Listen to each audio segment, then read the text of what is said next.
আসসালামু আলাইকুম রহমতুল্লাহি আবরাকাতুহ। সম্মানিত দর্শক শ্রোতা, চলে আসলাম আরেকটি ভিডিও নিয়ে। আজকের আলোচনার টপিকস হলো হিজরি নববর্ষ কি এবং এটা আমাদের জন্য কতটুকু গুরুত্বপূর্ণ।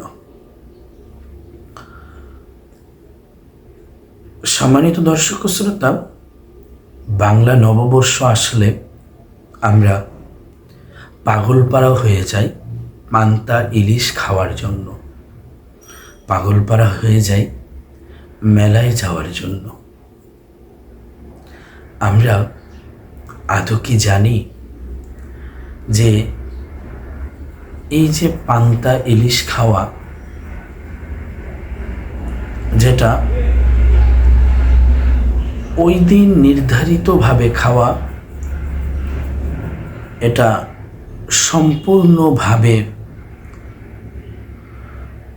বিদআত এবং সুন্নাতের খিলাফ।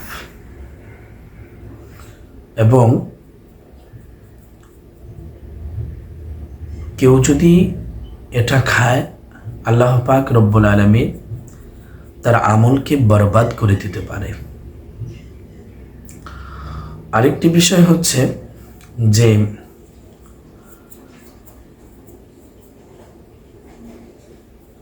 হ্যাপি নিউ ইয়ার তথা ইংরেজি নববর্ষ, আমরা ওই দিনটাকেও অনেক স্মরণীয়ভাবে পালন করি।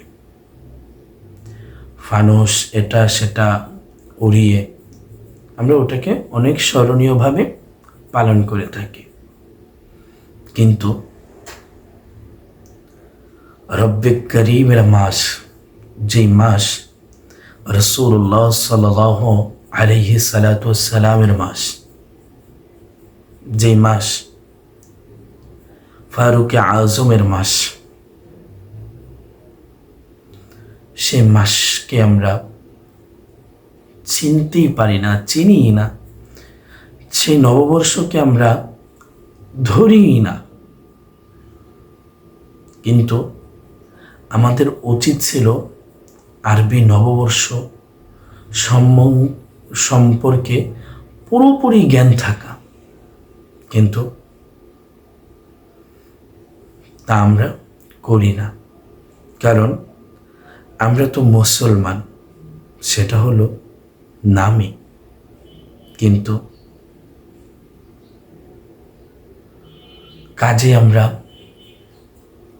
মুসলমান এখনো পরিপূর্ণ হতে পারিনি। আমাদের ভিতর এখনো পুরোপুরি পরিশুদ্ধ হতে পারেনি।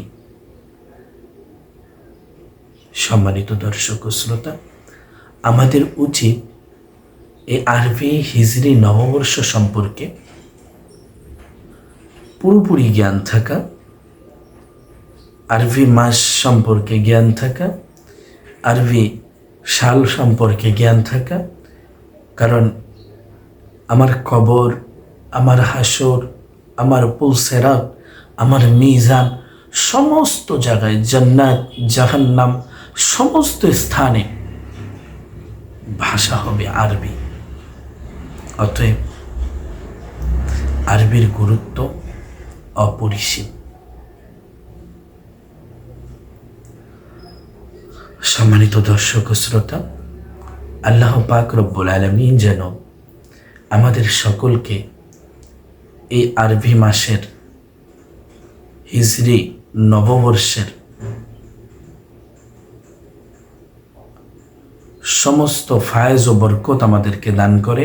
এক কথায়, বিগত একটি বছর আমরা যে গুনাহ করেছি, আল্লাহ যেন এই নতুন হিজরি নববর্ষের কারণে আমাদের মাফ করে আমাদেরকে মাসুম বানিয়ে আবার এই নববর্ষ শুরু করুক। আল্লাহ পাক আমাদের সকলের মনের নেক চাওয়াগুলো পূর্ণ করুক। সকলে বলি আমিন। ওয়াখিরু দাওয়ানা আলহামদুলিল্লাহি রাব্বিল আলামিন। আমরা তওবা করে নিব যাতে আল্লাহ পাক রব্বুল আলামিন আমাদেরকে মাফ করে দেয়। আমরা নতুন বছর থেকে যেন আল্লাহ পাকের নাফরমানি না করি, আমরা যেন পুরোপুরি শুদ্ধভাবে চলতে পারি, সেই নিয়ত আমরা করে নিব। আসসালামু আলাইকুম ওয়া রাহমাতুল্লাহি ওয়া বারাকাতুহু।